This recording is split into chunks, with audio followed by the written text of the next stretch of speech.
Assalamualaikum warahmatullahi wabarakatuh. Jumpa lagi di berita atau informasi tentang Aceh di YouTube Aceh New Channel. Jangan lupa subscribe. Pada kesempatan ini kita akan membahas beras empang gampet. Beras empang gampet adalah beras yang diisi di karung kecil khusus dijahit atau dianyam.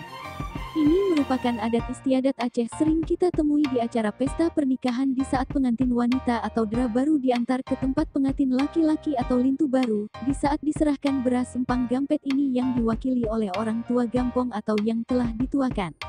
Orang tua kedua mempelai dipanggil duduk bersama menyaksikan penyerahan beras ini. Orang tua laki-laki dan kedua mempelai memegang beras seraya diberikan pesan-pesan dan nasihat dalam mengurai bahtera rumah tangga kelak.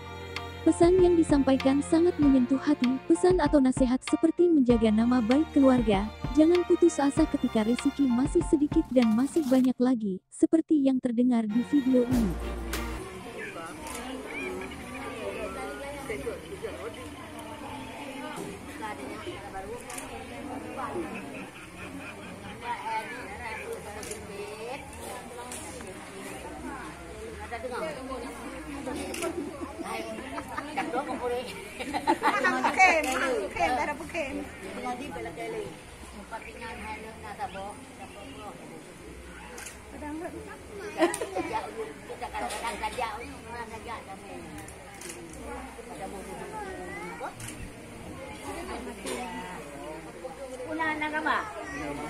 Bukan maju juga. Kalian lambat ke maju.